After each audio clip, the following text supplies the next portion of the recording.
Hey out there. Tonight I'm going to do a video on this is going to be a story. Um, the story takes place in the Republic of Kosovo. While myself and my family were stationed in Germany, I got selected to do a mission in Kosovo. So the story starts off in Wiesbaden, Germany, which the reason why I had we lived in uh, just right outside Mackenbach, Germany. Um, the reason why we had to go to Wiesbaden, which was probably about a little over an hour away, is that's where the U.S. Army airfield is. So to get there, obviously we had to fly because it was too far to drive. It's the flight time I think was like 4 hours, something like that. But Kosovo's borders Macedonian, Greece, so it's kind of far down into Europe. So, but anyway, that meant my wife had to drive me up to Wiesbaden so we could take a army flight down there. Which this was an army airfield, not like Frankfurt International Airport or something like that. So that meant we would be taking a government plane down there. It's like one of those small, kind of like a Gulfstream. Um, and I was going with a colleague of mine from Miesau, Germany, and we had a couple other green suiters, U.S. Army personnel going with us. But to get down there, like I said, we you had to take it's those smaller planes. I don't remember the designation. I think it's a C-23 or something like that. But anyway, it's like it only has like maybe 12 seats on it, something like that. But the the purpose of the story is to tell you that um, when we were set to fly down there, um, I had never been on one of these kind of planes before. But the guy that I was going with, he had to go down to Kosovo like 2 or 3 times a year, so he was familiar with going down there, but I wasn't. That was my first time. But the pilots of the plane were not, like Air Force or something like that. They're actually Army pilots, like two warrant officers. Um, this whole entire trip was very odd. A lot of weird things happened. The first being that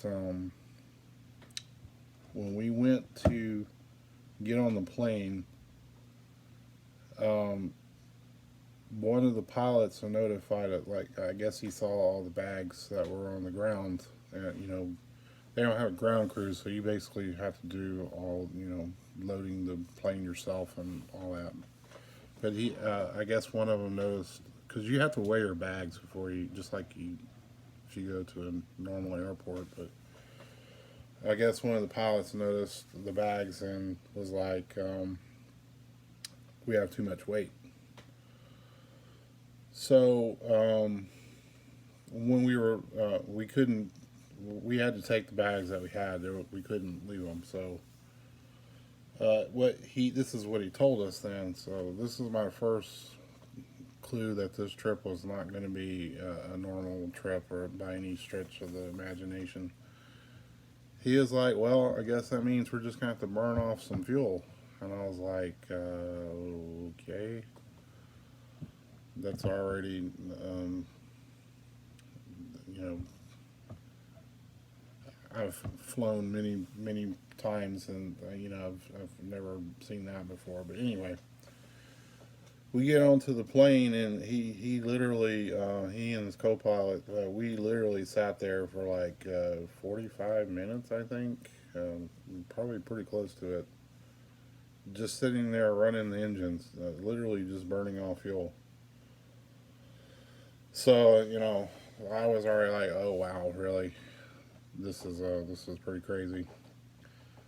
And oh, by the way, this was in the summertime, so getting lift was obviously an issue. So that's one of the reasons why they were like, okay, we got to do something about the weight.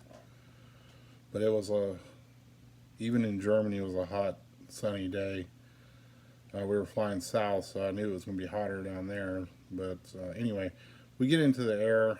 Um, we start flying, and I don't know, maybe 10 minutes into the flight, like, we were on a steady climb up into the air.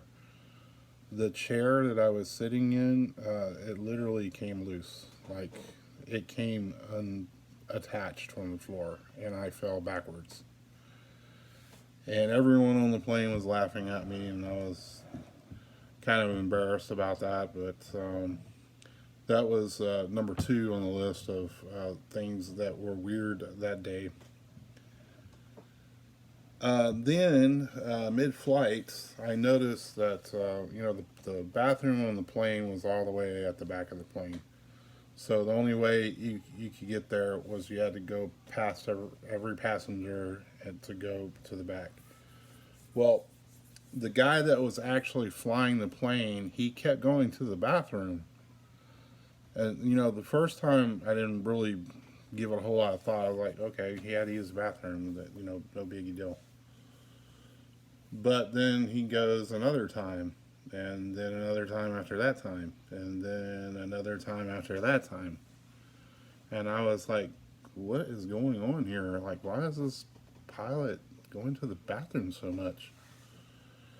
Come to find out, both the pilot and the co pilot were extremely hungover from the night before. And I was like, one of the Army guys that was with us told me that, and I was like, oh, great, wonderful. So now that's number three of the weird things for this day.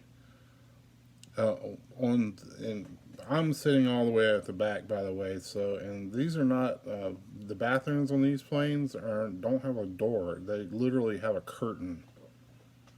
So, any smells emanating from that bathroom, which there were strong smells emanating from that bathroom, uh, a curtain ain't gonna stop that.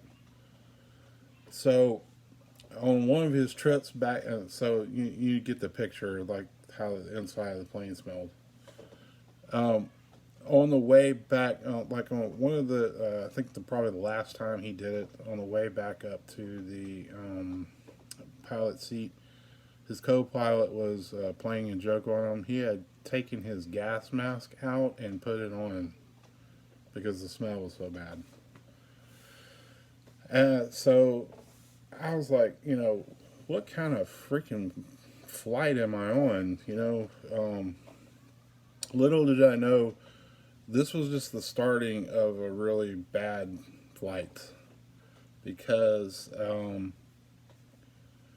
as I mentioned earlier, this was a 4-hour flight. Well, right around 12:30, maybe 1 o'clock, which I think we were supposed to be landing right before 2.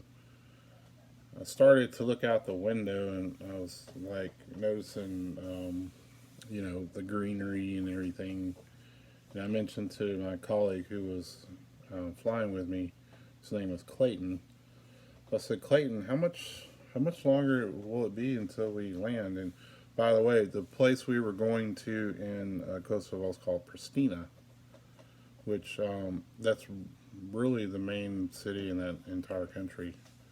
And I think it's pretty much centrally located. But if you're not familiar with how Kosovo is geographically, it's kind of hilly, not really mountainous, but more like really tall hills and whatnot. And Pristina is kind of like in a valley. So Clayton had, like I mentioned also earlier, Clayton had been there a few times, so he knew what the area looked like, and he looked out the window too, and he was like, I don't see anything familiar. And I was like, really? He's like, yeah. So when it got a little bit closer to getting time to land, maybe 15 or 20 minutes before, it felt like we were flying in circles, which come to find out we were. And the reason why is because our pilots were lost. That's right, you heard me right. Number four on the list of weird things happening on this flight, or not very good things happening on this flight. Our pilots did not know where to go. Like they couldn't find the airfield. So we probably flew around, I don't know, another 15 or 20 minutes. And did I mention earlier about they burnt the fuel off? So we had to have been getting pretty pretty close to low fuel at this point. And finally, or it was right before 2 o'clock, or maybe even a little after, they finally found Pristina in the airfield. So we're coming in on our approach, and I also mentioned earlier that it was a very hot day that day. It was definitely hotter there than it was in Germany. Taking in that into account, and our pilot was, like I mentioned earlier too, like sick and hungover. We were when we were coming in for our approach onto the airfield. I was looking out the window and I could literally see the wings doing like this, like not subtly. They were rocking pretty good to the point where it looked like the tip of the wing was gonna hit the ground. Uh, I've never gripped the chair of a plane more than I did that day. I was most of the time when I fly. I mean, I don't like really flying that much to begin with, but I've never had to white knuckle a flight before. Well, this time I did. When we came in and we actually, like, the wheels touched the tarmac, that was literally the hardest landing that I've ever experienced in my life. I mean, we really hit hard, like to the point where I thought fillings in my teeth had come out. But that being said, I was glad we were finally there, and I was not looking forward to the flight back. But when we got off the plane, it was very hot. I know it was over 100 degrees, and that meant we had to. I mentioned also earlier that there was no ground crew, so that means we had to do all our bags. Carry all those heavy bags to the vehicle. Oh, that's the other thing. When we got to the quote unquote terminal, which this is an Army airfield, so it's not really much of a terminal, but it's mainly just like a little room. We had to sit there and wait.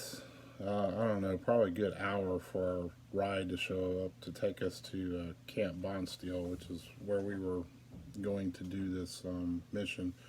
And the mission, by the way, was not that this is important or anything, but we were going to a transfer of authority, a command transfer.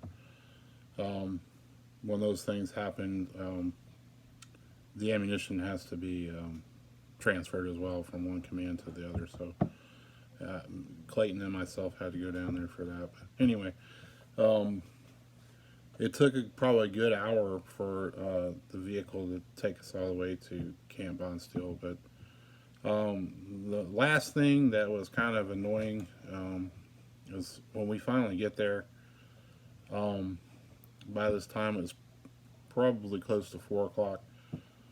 Um, when they put us up in our barracks rooms, um, I asked around, hey, like, is the chow hall open? And come to find out, no, the chow hall was not open.